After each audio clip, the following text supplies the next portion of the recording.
Bismillahirrahmanirrahim. Assalamualaikum warahmatullahi wabarakatuh.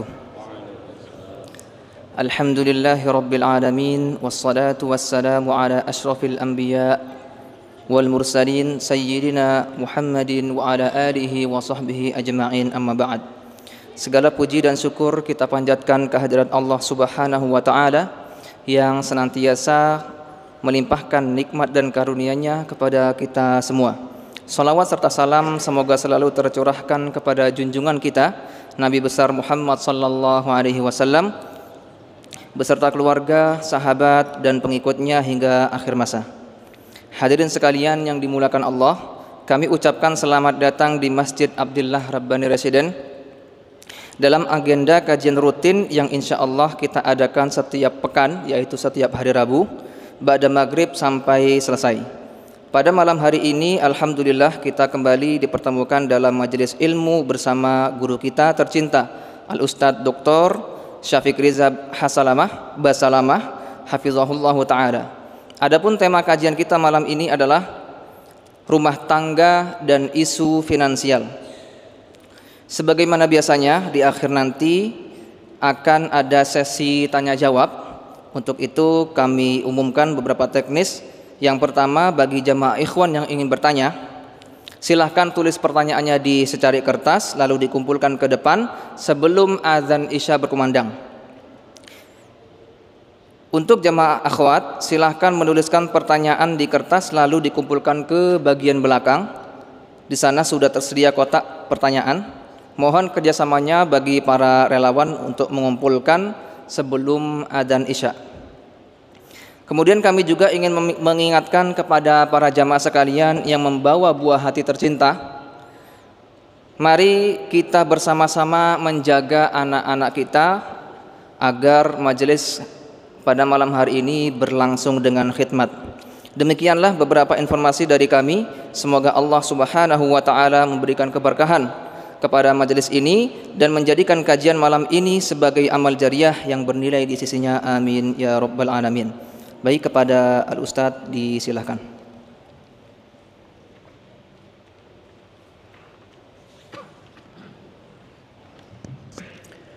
Assalamualaikum warahmatullahi wabarakatuh. Alhamdulillah alladzi bi ni'matihi tatimmus shalihat. Segala puji bagi Allah Jalla Jalaluh yang karena nikmatnya kebaikan-kebaikan menjadi sempurna, yang karena rahmatnya niat-niat baik hamba dapat terlaksana. Allahumma salli wa sallim ala abdika wa rasulika Sayyidina wa maulana Muhammadin wa ala alihi wa ashabihi ajma'in, amma ba'd. Ahibbati fillah, bicara finansial yang sejatinya kalau kita membaca jurnal-jurnal ilmiah, hasil penelitian banyak lembaga berkaitan dengan kesehatan mental yang menimpa banyak, atau penyakit mental yang banyak menimpa banyak manusia, sehingga mereka depresi, hidup dalam kecemasan dan kegelisahan. Ternyata salah satu faktor utamanya adalah finansial.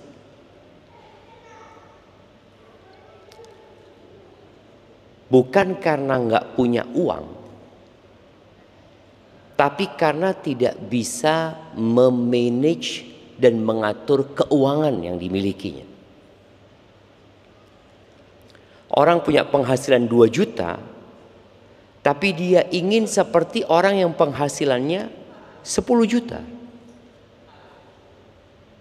Apa yang dilakukan? Ngutang. Melihat kawannya ganti HP, wajar dia ganti HP. Dia punya penghasilan yang cukup untuk ganti HP tiap 2 bulan, anggap. Ini orang punya penghasilan, kalau dikumpulkan setahun nggak cukup untuk membeli HP tersebut sebenarnya. Makanya para ulama menyebutkan dalam urusan keuangan ini ada dua hal yang dibutuhkan. Mereka menyebutkan liidaratil amwal, untuk mengatur keuangan itu butuh iradah wa dirayah. Dibutuhkan apa? Iradah wa dirayah. Iradah itu adalah dibutuhkan kemauan. Antum memang mau mengatur keuangan atau tidak? Yang kedua dibutuhkan dirayah. Dirayah itu dibutuhkan ilmu. Kalau punya kemauan tapi tidak punya ilmu yang cukup dalam mengatur ekonomi keluarga, maka berantakan. Sebaliknya, kalau punya ilmu tapi nggak punya kemauan, ya sama aja.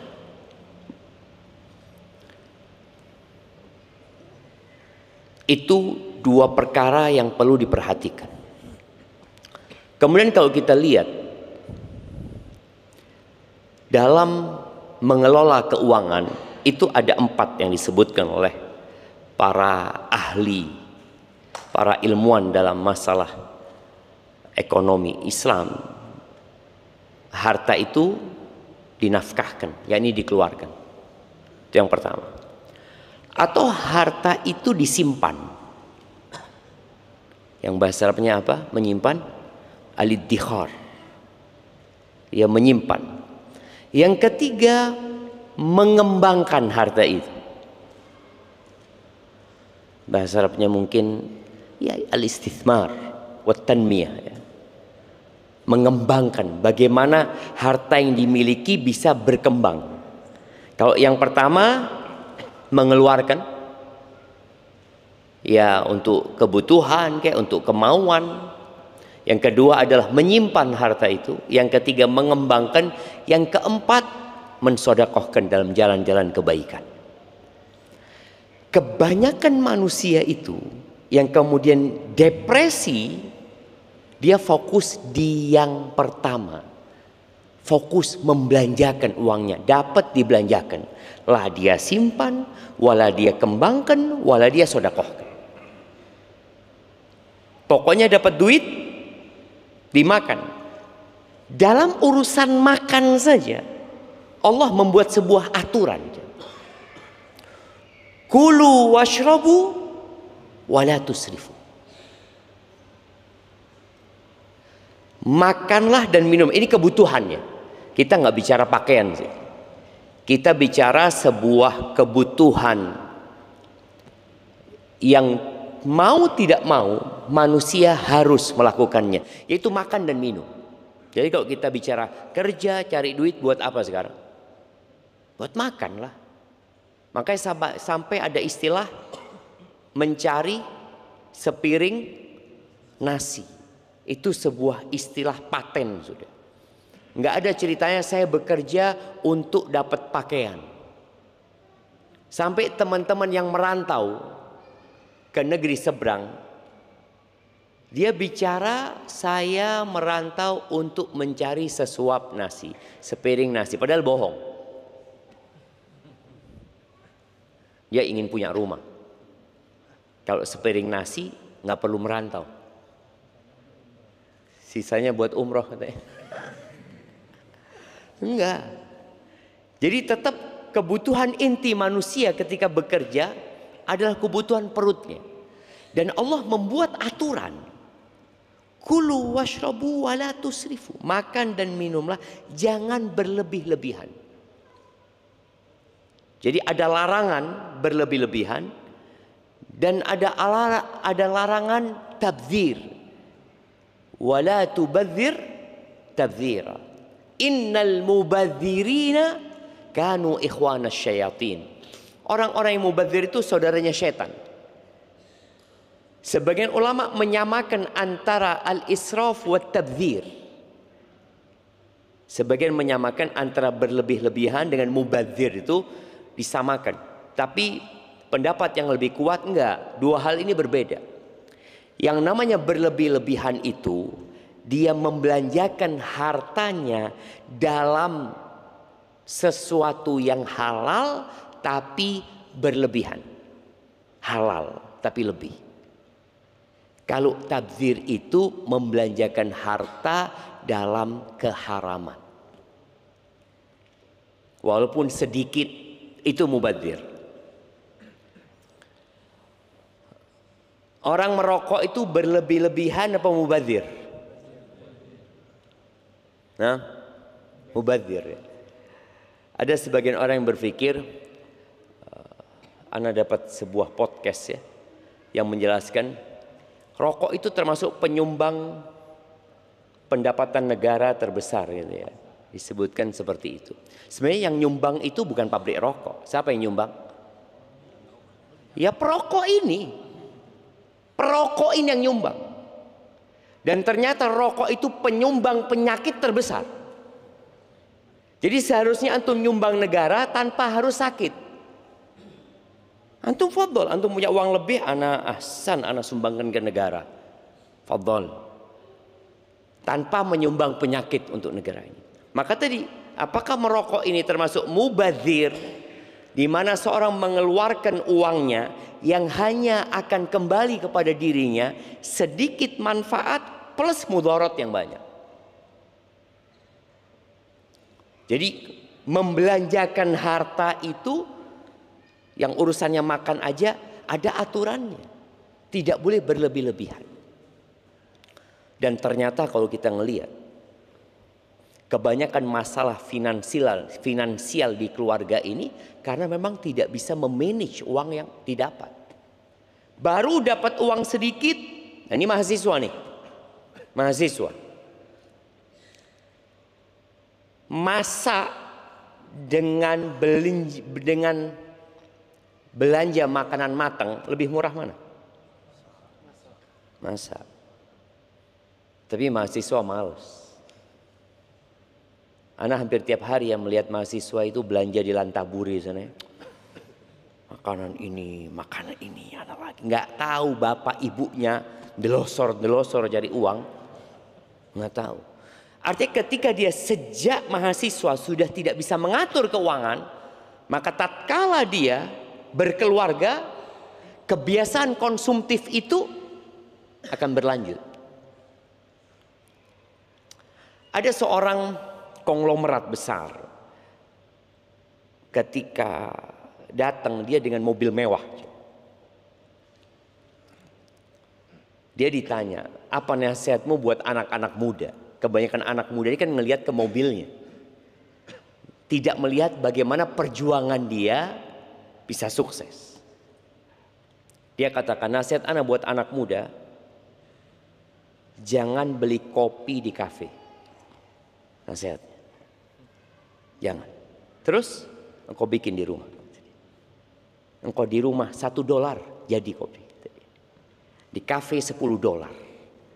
Apa alasanmu untuk mengeluarkan uang $9 sedangkan engkau nggak punya duit gitu loh. Kadang-kadang hanya untuk bergaya. Kenapa kafe menjamur bukan hanya di Jember? Kafe-kafe itu menjamur, jamaah. Karena kafe itu sedang berburu manusia-manusia konsumtif. Yang akhirnya mereka sampai tua nggak kaya-kaya. Karena dia beli kopi berapa? Berapa sih kopi paling murah di kafe-kafe itu, jamaah? 20.000? Hah? 25 ya, 25. Kalau bikin sendiri di rumah, hah? 3.000 dapat, kurang zen Ustaz. Ini ketika dia bujangan, dia sudah nggak bisa mengontrol keuangan dia. Gajimu berapa sih? Tadi yang kita bicarakan ada 4 hal: membelanjakan, menyimpan, mengembangkan, atau mensedekahkan. Yang antum lakukan apa? Belanja terus.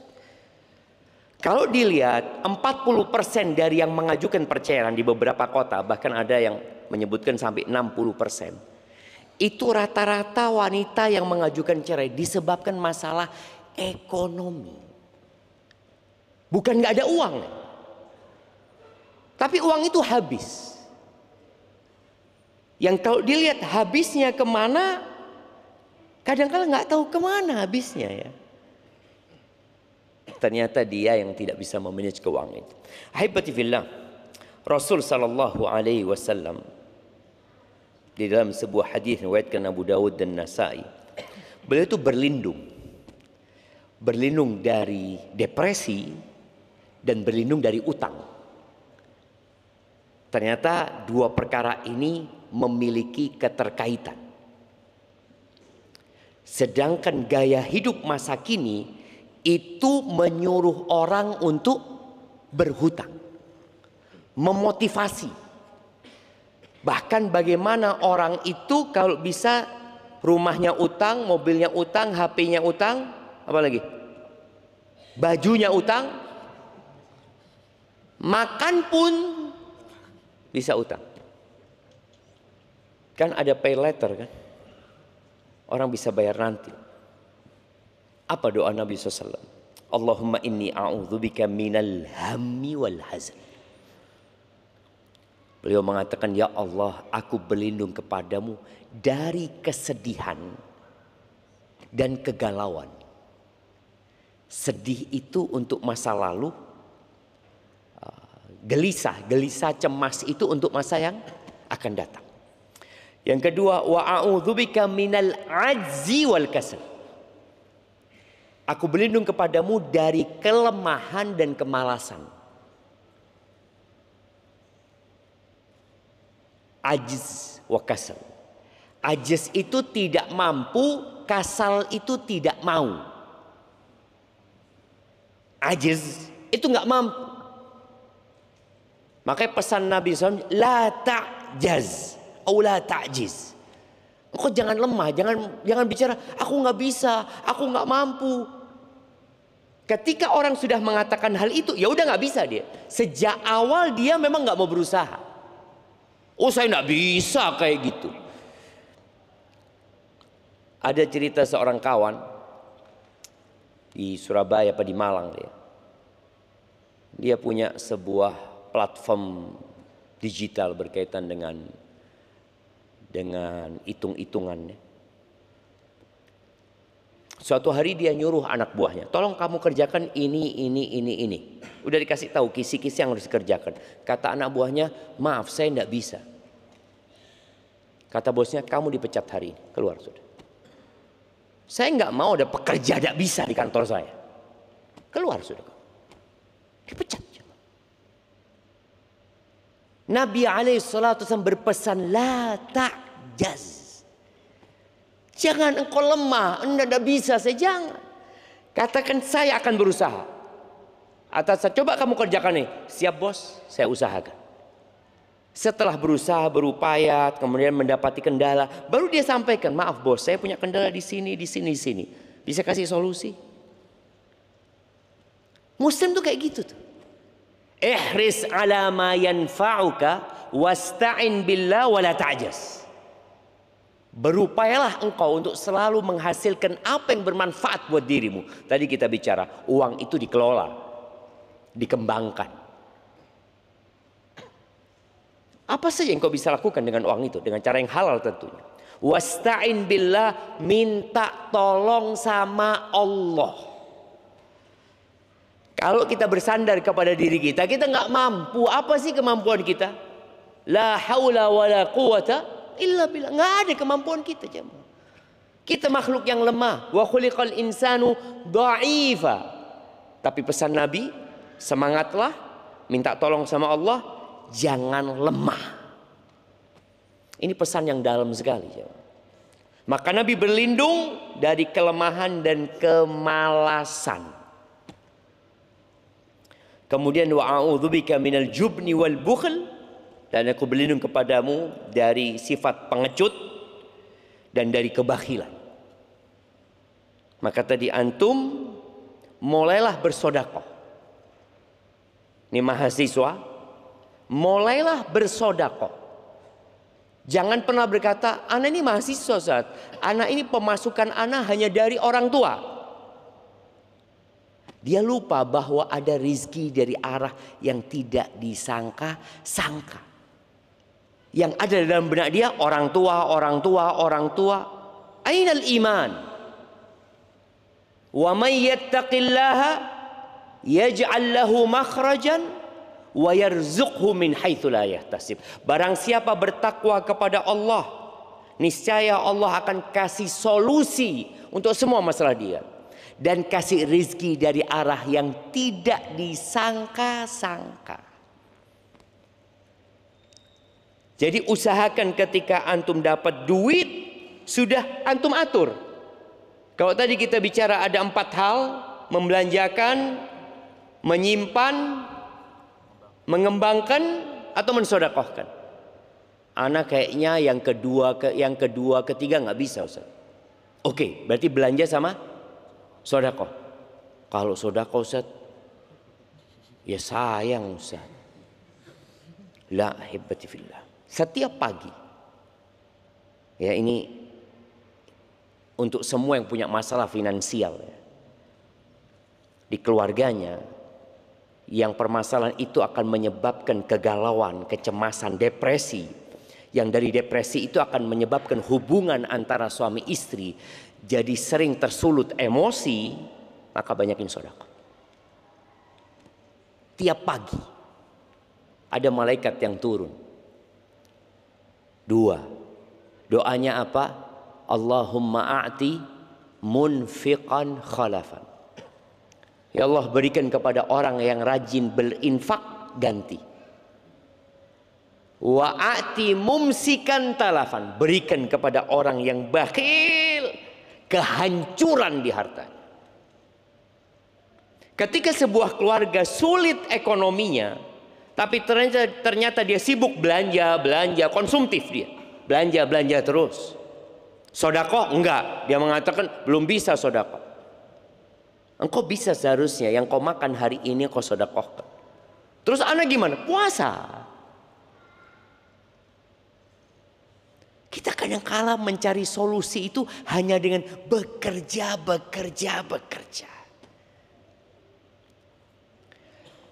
Jadi ingat, Nabi SAW berlindung dari kebakhilan. Karena kebakhilan ini juga orang yang bakhil biasanya akan depresi. Karena dia takut uangnya habis. Nanti bagaimana kalau uangnya habis padahal Allah janji akan kasih ganti. Kemudian yang terakhir, beliau berlindung dari min ghalabatid dain wa qahrir rijal. Dari terlilit hutang dan ditindas oleh debt collector, ditindas oleh laki-laki. Beliau berlindung dari itu. Jadi memang masalah keuangan, masalah finansial itu masalah yang dahsyat sekali. Ada orang yang bunuh diri gara-gara masalah uang. Ada orang yang membunuh gara-gara uang. Ada orang-orang yang dibunuh gara-gara finansial. Dan ada orang-orang yang bercerai dan itu banyak karena masalah finansial. Jadi berlindunglah dari hutang. Kemudian kalau disebutkan kenapa masalah finansial menjadi pemicu utama dari perceraian, karena adanya suami-suami yang mengecewakan. Suami-suami yang mengecewakan. Ada satu janda anak 3 ditanya, kenapa engkau cerai? Suamiku udah gajinya sedikit dipakai main judi online. Habis. Ketika habis yang ada marah-marah sama istrinya. Oh tenang, pinjol. Bayangin. Dan memang tadi ada usaha masif bagaimana orang pinjem uang. Karena ada orang yang punya uang nggak mau rugi. Apa yang dia lakukan? Bagaimana uang itu berbunga. Tadi ada suami-suami yang mengecewakan istrinya. Pinjam. Atau ketika dia dapat duit, dia makan di warung. Ya kan halal Ustaz. Loh ya memang halal kau makan di warung. Tapi kalau engkau makan di warung 25.000, di rumah cuma 7.000. Tadi kita bicarakan adanya kemampuan, adanya kemauan dan ilmu yang dia miliki. Ada orang yang nggak mau sukses. Dia hanya bisa tadi makan. Duit dihabiskan, nggak pernah berkembang duit dia. Yang ada habis saja. Maka tadi suami-suami yang mengecewakan istrinya menyebabkan tadi keributan dalam rumah yang akhirnya terjadi gugat cerai. Kemudian perbedaan gaya hidup. Jadi ini juga masalah. Ada orang, anaknya orang kaya, kemudian nikah dengan orang miskin. Seharusnya kan anak orang kaya ini menyesuaikan. Atau yang miskin menyesuaikan dengan yang kaya? Hah? Kalau yang miskin menyesuaikan dengan yang kaya, dia nggak mampu. Yang ada tadi, dia akan terlilit hutang. Dan terakhir ditinggal juga sama istri. Maka antum yang menikah dengan anak orang kaya, antum harus fair. Antum jelaskan kepada mereka ketika antum melamar mau seperti itu, katakan mobil ini sewa. Antum katakan. Berani antum ngomong itu, sewa. Karena supaya nggak dikira, mobilnya Zenik, Insya Allah. Karena nggak tahu sewa dia. Ketika dia tidak menjelaskan itu, pihak keluarga perempuan menerima dengan bayangan akan hidup senang putri. Tapi ternyata sarapan telur ceplok. Wallah nikmat telur ceplok itu jemaah. Asalkan antum tidak memandang yang sarapannya sarang burung. Iya. Telur sama nasi itu anget-anget ya. Kasih kecap dikit sama bawang goreng. Aduh zen. Tapi kenapa jadi tidak zen? Karena antum memandang kepada yang sebelumnya. Ini anaknya orang kaya. Telur sama ceplok. Iya. Apa? Anak biasa sarapan itu. Masa sarapan steak ya? Makan malam lah steak ya. Apa sarapan yang mahal-mahal itu ya mah? Nggak tahu lah, mungkin yang mahal-mahal ada. Anak biasanya salmon setengah mateng itu. Oh, di sini iwak water ya mas. Tapi tadi gaya hidup yang berbeda. Makanya kenapa menikah itu harus kufu ya, supaya tidak terjadi keributan, supaya pasangan hidup antum menerima anak seperti ini gitu. Sehingga ketika istri antum masuk, ini rumah kontrakan, bukan rumah anak. Oke siap. Dan kamar mandinya nggak ada di sini, numpang di masjid. Umpamanya, lo antum bayangin ya, orang dulu itu rumahnya nggak ada kamar mandinya, jemaah.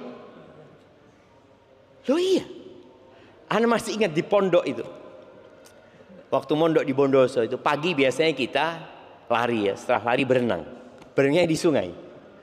Kadangkala kita lari di pematang sawah, itu sering kaki ini terjebak dalam kotoran manusia. Iya, ada orang-orang nggak ada toiletnya. Mungkin di sungai itu ada. Seperti itu ada di masyarakat. Makanya ketika orang dari awal sudah mau menerima ini kondisiku, maka ini berdampak, ini juga masalah atau akar permasalahannya ketika seorang memilih pasangan lupa dengan agamanya. Antum nikah sama anak orang kaya, kalau dia qanaah zen, nggak ada urusan. Antum ketika sampaikan kepada dia, anak nggak punya rumah, anak ngontrak rumah. Terus ya, ana gaji UMR. Berapa UMR Jember? 2,4. Iya. 24 ya. Hah? 24. Ana gaji 24. Seperti itu. Terus ana ngasih orang tua 700 sebulan. Jadi ana punya uang hanya segitu. Artinya kalau anti mau nerima ana, fadhal. Harapan ana menikah sama anti, rizki ana tambah banyak. Boleh kan? Di antara pembuka pintu rizki adalah menikah umpamanya. Jadi ingat, gaya hidup ini perlu disamakan. Kalau enggak, ya sudah akan terjadi keributan ya. Kemudian di antara yang menyebabkan perceraian gara-gara finansial ini, ada pihak ketiga yang ngompori. Boleh jadi pihak ketiga itu mertua. Boleh jadi. Ngomong sama anaknya, "Nak, kesian kau nak, ayu-ayu kayak gitu. Dapat suami udah pas-pasan wajahnya, pas-pasan fulusnya." Akhirnya sang istri akan berontak. Kita lihat bagaimana Nabi Muhammad SAW ya, menjaga rumah tangga putrinya di saat kondisi ekonomi sulit. Fatimah itu menikah dengan Ali bin Abi Thalib, wa Aliun miskin. Ali nggak punya apa-apa. Maharnya baju besi, udah dijadikan mahar. Tinggal di rumah sebelahan sama rumahnya Nabi SAW. Anda nggak tahu rumah itu apakah rumahnya Ali, karena rumah itu disebut rumahnya Fatimah memang. Itu rumahnya Fatimah. Artinya sebelum menikah dengan Ali memang tinggal di sana. Tapi wallahu alam kalau itu rumah yang membangun Ali bin Abi Thalib radhiyallahu taala anhu. Ali kesian sama istrinya. Istrinya ini putrinya Nabi SAW. Bagaimana kalau dia mau masak roti, Ali tidak bisa beli tepung. Karena harga tepung mahal. Ini tadi kita bicara bagaimana mengelola keuangannya. Ali tahu dia nggak mampu beli tepung. Maka yang dia beli apa? Gandum. Terus siapa yang akan membuat gandum ini menjadi tepung? Istrinya. Karena memang uangnya nggak cukup tadi. Sebagian kita enggak. Memang dia beli nasi, engkau beli beras lah seharusnya. Beli lauk, engkau jangan beli lauk, masak lauk gitu. Ali bin Abi Thalib tahu diri dan Fatimah menerima. Jadi Fatimah itu sudah punya anak masih kecil, masih bayi, Hasan. Belum selesai 4 bulan sudah kesundulan, punya hamil lagi Husain ya. Fatimah itu yang giling gandum itu jemaah. Jadi mau makan itu prosesnya panjang. Kalau sekarang kan kita dengan punya uang kita bisa langsung beli. Ini prosesnya panjang, enggak? Dia enggak beli. Maka prosesnya dia beli gandum, kemudian digiling ya sampai menjadi tepung. Setelah menjadi tepung dijadikan adonan. Ngadon itu juga jemaah tangannya harus kerja jemaah. Dan Fatimah enggak punya pembantu. Sampai kasar tangannya Fatimah. Ali bin Abi Thalib tahu dia nggak mampu. Maka Ali bagaimana menurunkan dirinya. Sebagai suami dia tahu putrinya adalah istrinya adalah putrinya Nabi SAW. Maka Ali berkata kepada Fatimah, kalau engkau ngomong sama ayahmu, mungkin ada pembantu-pembantu, ada budak-budak yang bisa dijadikan pembantumu di rumah. Kata Fatimah, betul juga. Ingat, ini bukan intervensi dari pihak ketiga ya. Ini dalam rumah tangga itu sedang mencari solusi. Ali menawarkan solusi karena dia nggak punya duit. Gimana engkau minta bantuan dari ini, minta bantuan dari mertua? Kan memang ada mertua-mertua yang fulus jemaah ya. Akhirnya datang Fatimah. Karena yang diusulkan sama Ali, ini Ali yang mengusulkan gitu loh. Bukan Fatimah yang nuntut juga. Maka Fatimah rasa nggak ada masalah gitu loh, suamiku kok yang mengusulkan. Maka berangkat menjumpai Nabi SAW dan tidak ketemu dengan Nabi SAW. Akhirnya ngomong sama Aisyah radhiyallahu taala anha. Setelah itu pulang. Ketika Nabi SAW pulang di malam hari ke rumahnya Aisyah, Aisyah radhiyallahu anha bercerita bahwa tadi putrimu datang ke sini. Dia menyampaikan dia punya hajat. Ya terserah engkau, kata dia. Akhirnya Nabi SAW nggak jadi istirahat. Disitulah beliau ke rumahnya Fatimah yang tadi temboknya nempel sebenarnya sama tembok rumahnya Aisyah radhiyallahu anha. Muter balik ke rumahnya Fatimah. Ketika Nabi SAW izin minta masuk, diperbolehkan masuk, Fatimah Sa'ali sudah istirahat, udah tiduran, mau bangun. Kata Nabi SAW, ala rislikuma, kalian tetap seperti ini, tiduran. Akhirnya Nabi SAW duduk di tengah antara putrinya dan menantunya, duduk bersila. Kata Ali bin Abi Thalib, hatta wajadtu barda qadamihi ala sadri. Aku merasakan dingin telapak kakinya Nabi SAW itu di dadaku. Karena pakaiannya dulu kan selendang ya, yang kadang-kala dadanya terbuka. Jadi kena dadanya Ali bin Abi Thalib. Apa yang dilakukan Nabi SAW? Memberikan solusi dengan memberikan pembantu? Enggak. Memberikan solusi dengan memperbaiki keimanan. Ala adullukuma bi khairin mimma sa'altuma. Kalian mau nggak aku kasih tahu sesuatu yang lebih baik daripada permintaan kalian berdua?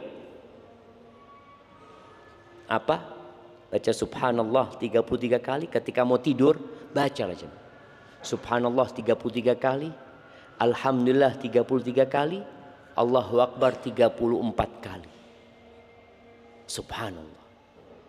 Itu lebih baik dari pembantu. Ini solusi untuk keluarga-keluarga yang punya masalah finansial.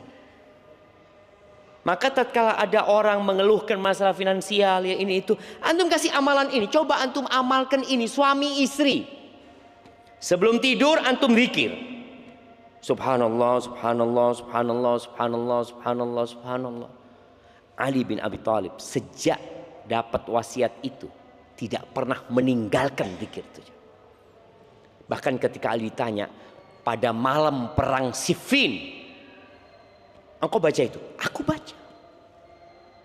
Baik, kita dengarkan azan jemaah. Barakallahu fikum.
Allahumma salli wa sallim ala nabiyina Muhammad.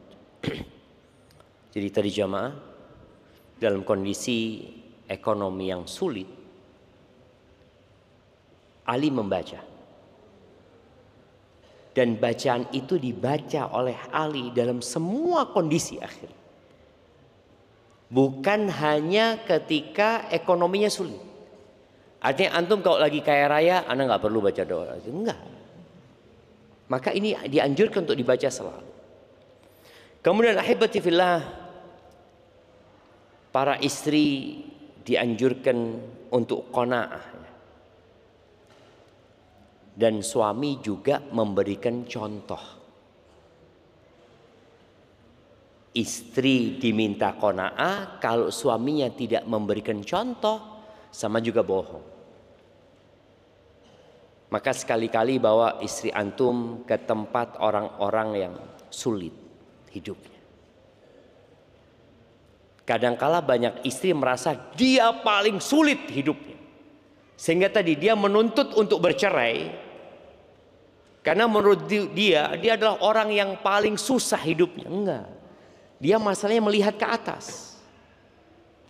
Melihat kawannya ganti motor. Melihat kawannya punya mobil. Melihat kawannya beli handphone baru. Sehingga dia merasa, ya Allah, sulit hidupku. Enggak, ajak. Ajak ke orang-orang yang rumahnya seperti kandang ayam. Ada aja.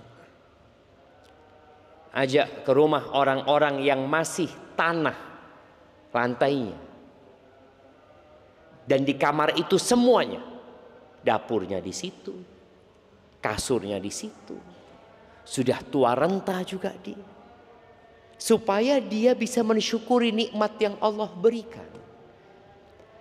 Tapi kalau kumpulannya orang kaya dan kerjanya buka marketplace, walaupun nggak beli, ya nggak akan qanaah. Bener loh jemaah, sulit orang akan qanaah. Kemudian perlu musyawarah suami istri ini. Jadi sebagaimana tadi Ali bermusyawarah dengan Fatimah karena ada masalah ekonomi, ya perlu disampaikan. Sang istri memberikan dukungan ketika suaminya mengatakan, "Dek, aku di PHK." Kira-kira apa yang akan dilakukan istri? Di PHK mas ya? Kayaknya aku mau gugat cerai mas. Loh, baru di PHK, ini istri mau gugat cerai. Maka istri yang soleha mengatakan, dia udah takdirnya Allah mas. Kita punya Allah yang ngasih rezeki kita, bukan tempat kerjanya mas. Dikuatkan hati suami. Jangan kemudian suami ini bohong. Dia padahal di PHK ya. Akhirnya dia utang sana, utang sini. Sang istri berpikiran suaminya tetap kerja. Enggak, engkau terus terang.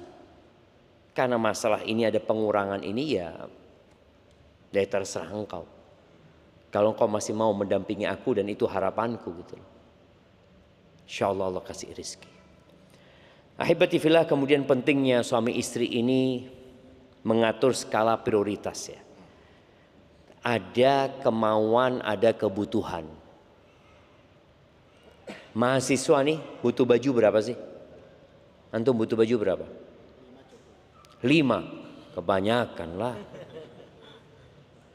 Butuh baju berapa sih? Orang itu 2. Kalau bicara kebutuhan 2. Apalagi STDI ada seragam wajib. Nggak ada.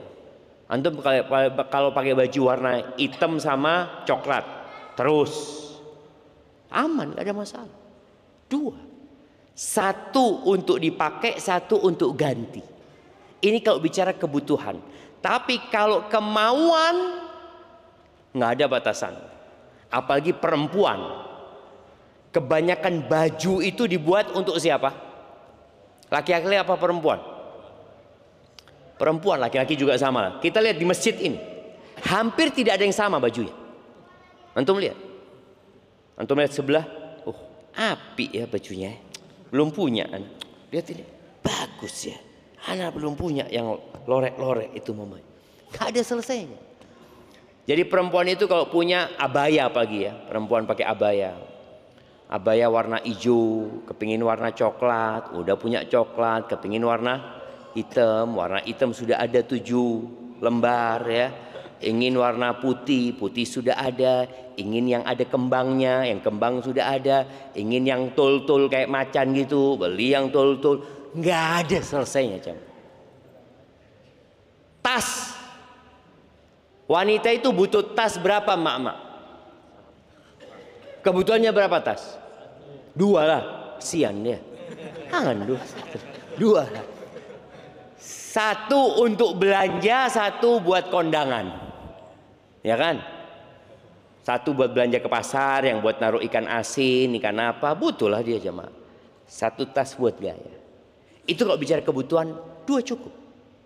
Tapi coba lihat, kadang-kala tasnya 6, 7, 12. Apa kegunaannya? Maka tadi skala prioritas. Kemudian berkaitan dengan anak, hendaklah jangan meniru anaknya tetangga. Jangan meniru anaknya tetangga. Anaknya tetangga baru beli sandal, mereknya Adidas. Nggak harus engkau beli Adidas juga. Belikan Adibas. Ya artinya sesuai dengan kemampuan gitu loh. Jangan maksa aja. Kan orang kadang kala, kesian anakku kalah sama anaknya tetangga. Jangan. Karena nanti engkau akan terlilit hutang, padahal Nabi SAW berlindung dari hutang. Jangan berhutang kecuali kondisi darurat. Sebagian orang berpikir utang itu pemasukan. Alhamdulillah saya punya pemasukan baru. Apa? Utang. Tidak ada jemaah. Utang itu bukan pemasukan. Utang itu sebuah kecemasan.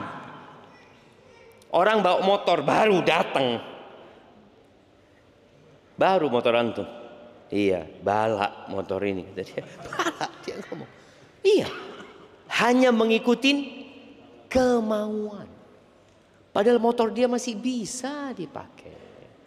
Kemudian yang terakhir jamaah, doa. Tawakal dan doa. Sudah kondisi antum memang seperti itu, Allah kan memang bagi-bagi rizki nggak sama. Tapi kalau orang itu dikasih sehat sama Allah, dikasih aman sama Allah, indahu qutu yaumihi, dia punya yang dia makan hari itu. Makanan hari itu saja. Apa kata Nabi SAW? Faka'annama hizat lahud dunya bihadafiri. Seakan-akan dunia dan isinya diantarkan ke rumah dia. Asalkan dia beriman tadi. Maka banyak-banyak berdoa. Serahkan semua kepada Allah SWT. Jangan berlebih-lebihan. Jangan mubadzir. Jangan utang kecuali memang kebutuhan mendesak. Dan ketika berhutang niatkan untuk membayar. Kemudian setelah itu jangan melihat ke atas. Lihatlah kepada yang di bawah. Dan ketika engkau memang gak ada yang bisa dimakan, ya puasa sunnah. Nabi SAW kadang-kala ke rumah istrinya tanya, ada yang bisa dimakan? Nggak ada. Apa kata Nabi SAW? Idzan ana shaim. Kalau gitu hari ini aku puasa. Selesai. Nggak ada masalah. Loh, nanti berbuka apa? Loh, kalau umurku sampai berbuka, insya Allah ada rezeki. Itulah imannya. Tidak panik, tidak cemas, tidak bingung. Alal aqili an la yaghtam. Orang yang berakal sehat itu nggak boleh dia cemas, nggak boleh dia gundah gulana. Kenapa? Fa innal ghamma la yanfa. Kecemasan itu nggak ada gunanya. Kecuali antum galau cemas, tahu-tahu fulus datang.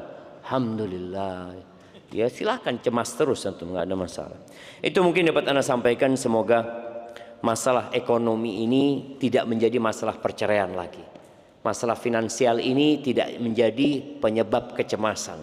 Karena orang kalau sudah punya iman, semuanya selesai. Allah akan selesaikan. Barakallahu fikum. Nah,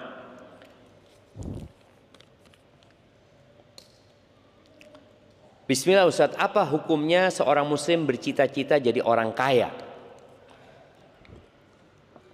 Coba angkat tangan yang cita-citanya mau jadi orang miskin. Nah, ada yang cita-citanya jadi orang miskin. Saya Ustaz sudah punya niat, nanti kalau besar saya mau jadi orang miskin. Nggak ada jemaah. Sudah ditumbuhkan di hati manusia kecintaan kepada kekayaan.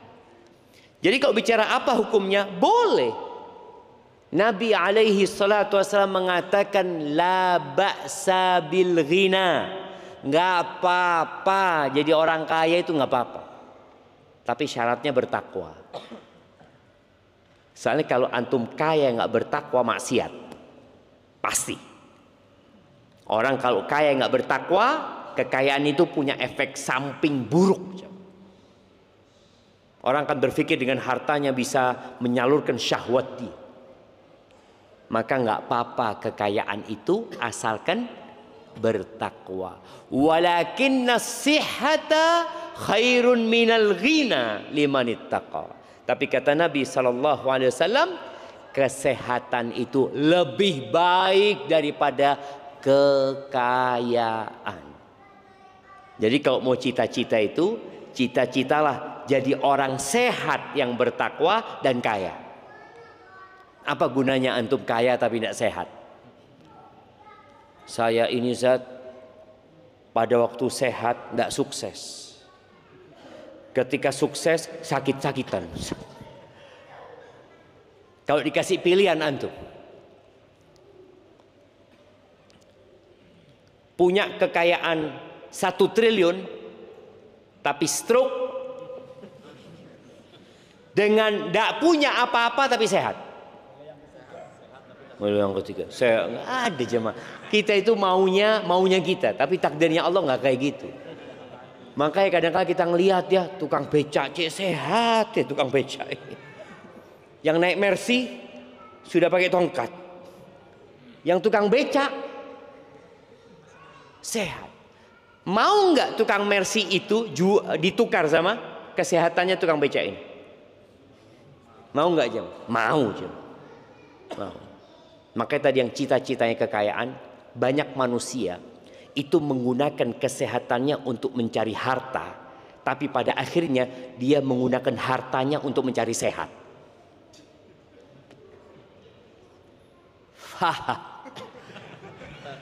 Jadi ketika sehat cari harta, ya sudah banyak hartanya cari sehat. Ke dokter sana, dokter sini, makanan ini nggak boleh, ini kolesterol ini, ya Allah, buat apa nak cari fulus banyak ini kalau ternyata nggak boleh semua jemaah. Maka tadi tolong hargain kesehatan, nikmat sehat itu syukuri. Jangan diforsir tubuh kita untuk mencari harta, lupa bahwa nikmat sehat itu jauh lebih dahsyat daripada harta. Kalau antum dapat uang, alhamdulillah ya Allah, alhamdulillah. Kalau sehat, biasa aja. Yang tiap hari sehat lah. Jadi itu aja. Jadi kenikmatan itu tidak akan dirasakan kecuali kalau hilang. Kalau sudah sakit, baru antum rasakan. Barakallahu fikum.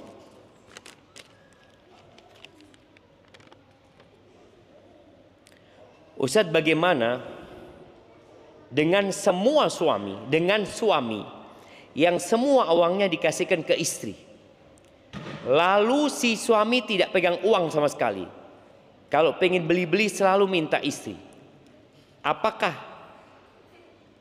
aku istri yang tidak perhatian soal finansial suami? Apakah tunggu jemaah, kok nggak paham ini? Apakah aku istri yang tidak perhatian soal finansial suami? Apa gitu? Coba apa ini? Nah,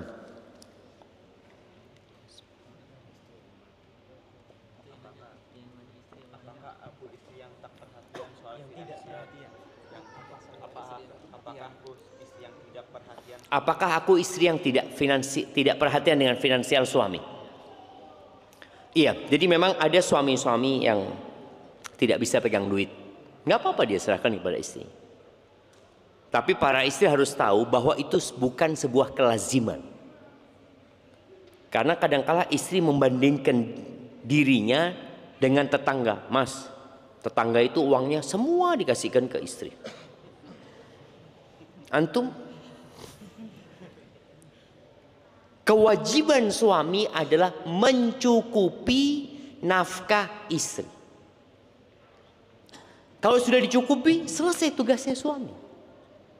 Kalau ada suami yang memang tidak bisa memegang duit lalu dia serahkan kepada istri, nggak apa-apa. Tapi tolong para suami ya, engkau juga punya kewajiban kepada orang tuamu.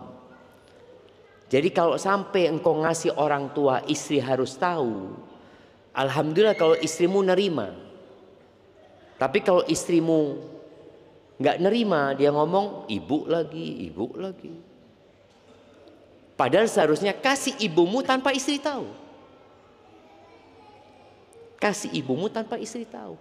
Ada seorang istri yang naudzubillah ya, suaminya ini beli sesuatu jam, barang yang disukai suaminya, nggak ngomong sama istri, itu sama istrinya mau dibunuh suaminya. Diambilkan gunting jam. Kenapa engkau beli tanpa musyawarah sama aku? Siapa yang kepala rumah tangga? Ini yang harus difahami. Memang ada wanita-wanita tadi yang terpengaruh, terpapar feminisme ya, yang kemudian dia merasa dia sama suaminya. Enggak, pemimpin itu tetap suami. Kalau suamimu tidak memberikan hakmu, kemudian dia foya-foya, lain lagi ceritanya. Engkau boleh menuntut yang seperti itu. Jadi tadi kalau memang sang suami menitipkan uangnya, nggak apa-apa kalau itu kemauan suami. Tapi tolong jangan sampai kemudian lupa dengan kewajiban-kewajiban dia kepada orang tua, kepada orang lain. Mungkin adiknya ada yang butuh bantuan ya. Barakallahu fikum.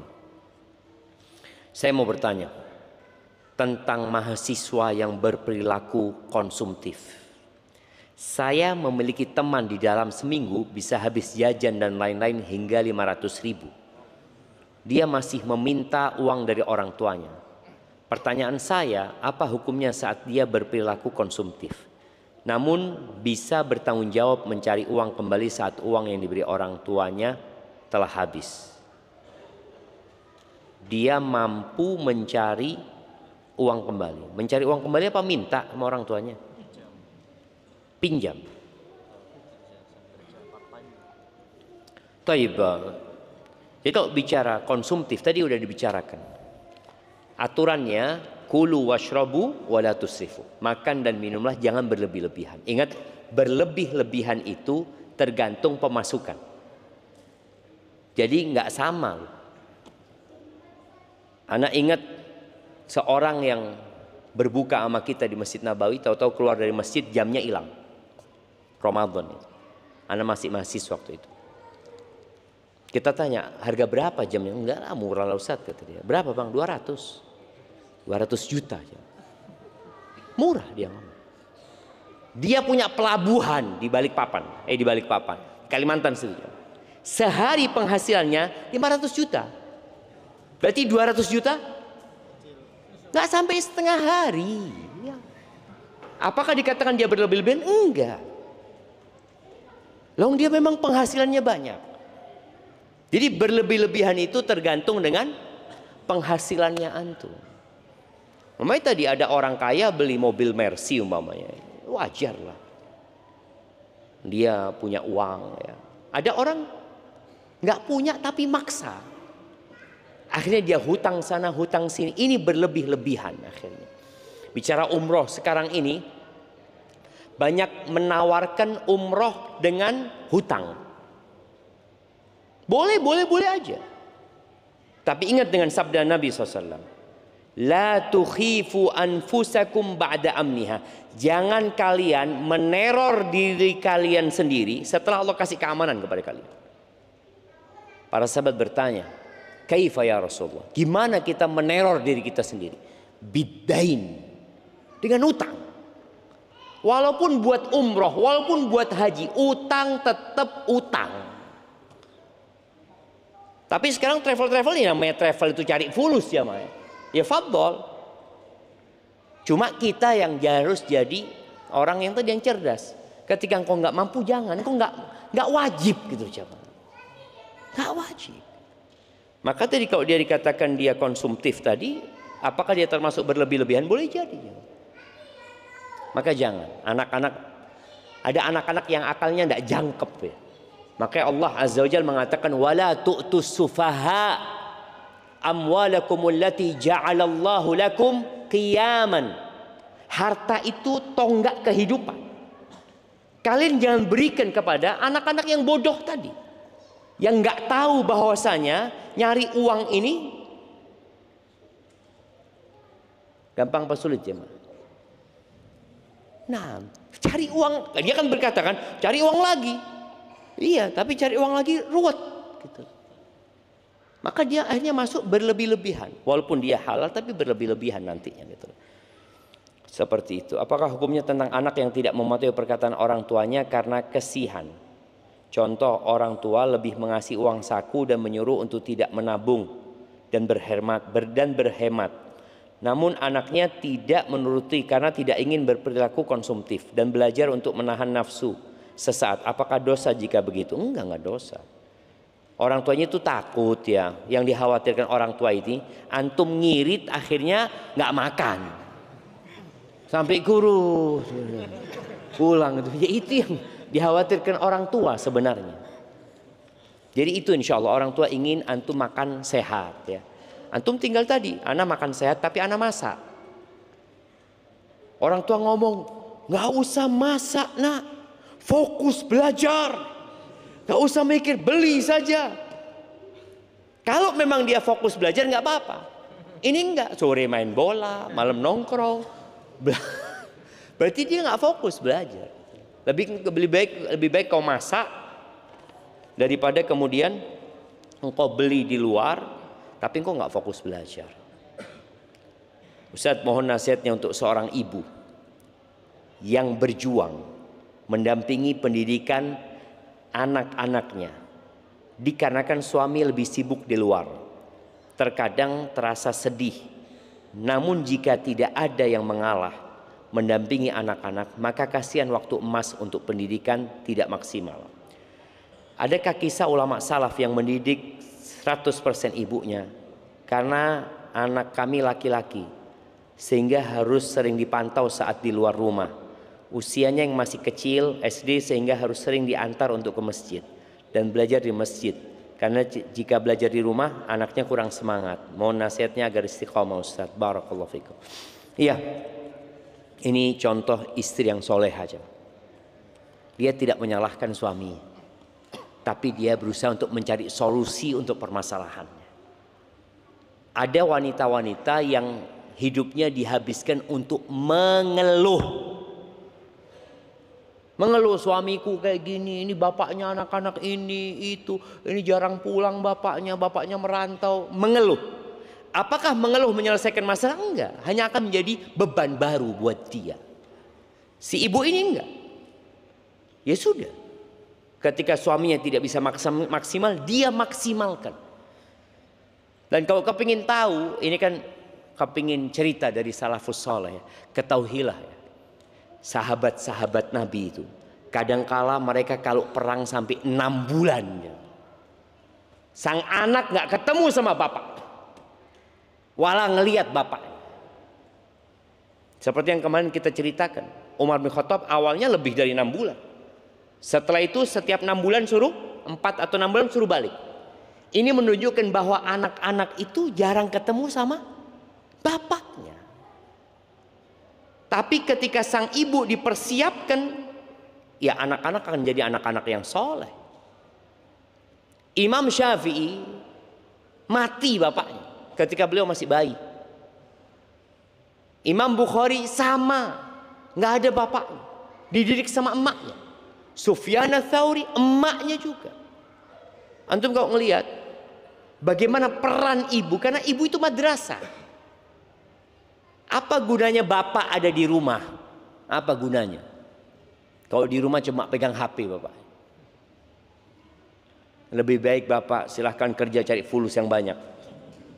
Daripada ada di rumah cuma main HP. Iya. Maka tadi seorang ibu yang soleha, engkau nggak sendirian.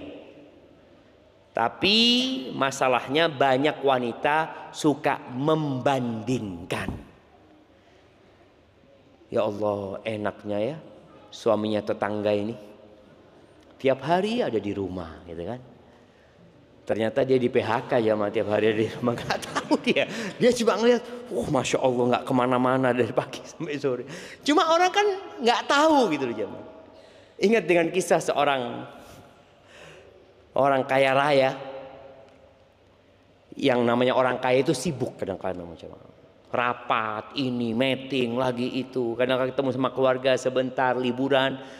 Akhirnya istrinya ngomong, bang, tuh lihat bang, suaminya tetangga bang, ya Allah selalu ada di rumahnya bang. Tetangga yang mana? Itu yang depan rumah, kata dia. Oke siap, kata dia. Ditelepon sama suaminya, tetangganya, dipanggil ke kantornya, dikasih pekerjaan untuk kirim sana kirim sini, nggak pernah pulang jemaah. Akhirnya tanyalah suami, gimana suaminya tetangga? Kata dia, nggak tahu bang, jarang pulang sekarang. Ternyata suaminya yang mempekerjakan dia itu di rumah karena nggak ada kerjaan tadi. Kalau ditawari kerjaan fulus ya mau dia. Siapa yang nggak mau sama fulus ya bang? Maka tadi jangan suka membandingkan suamimu dengan suami. Ya udah. Dan Allah memberikan ujian kepada setiap manusia sesuai dengan kemampuan.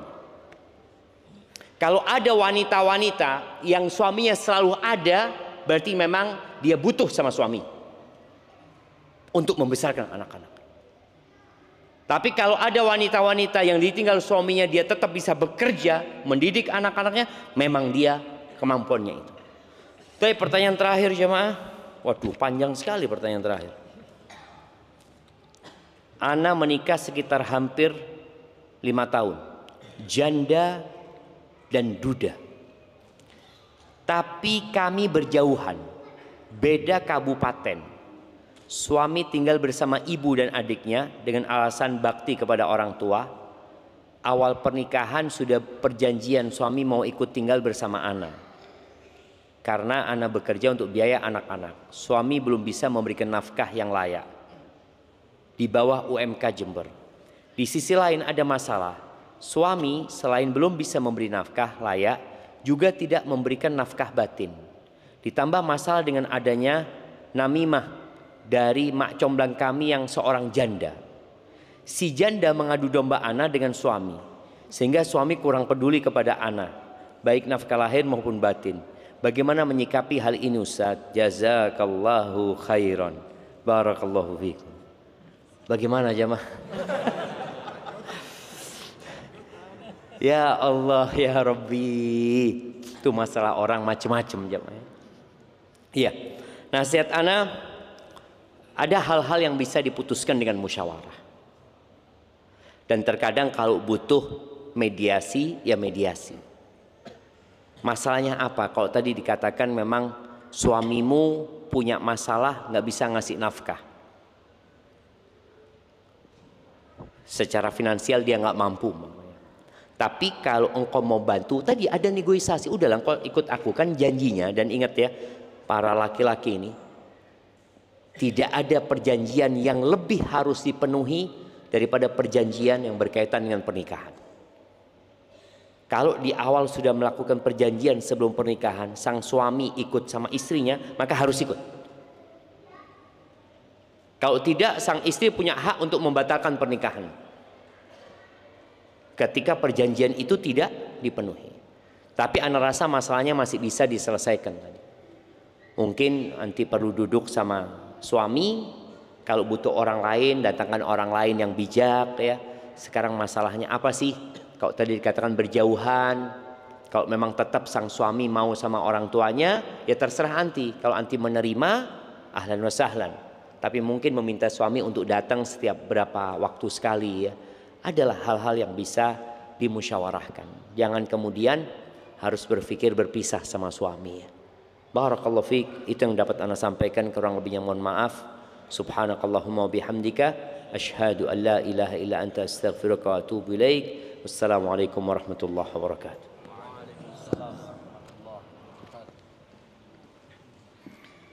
Ya, kami ucapkan jazakumullah khairan kepada Ustaz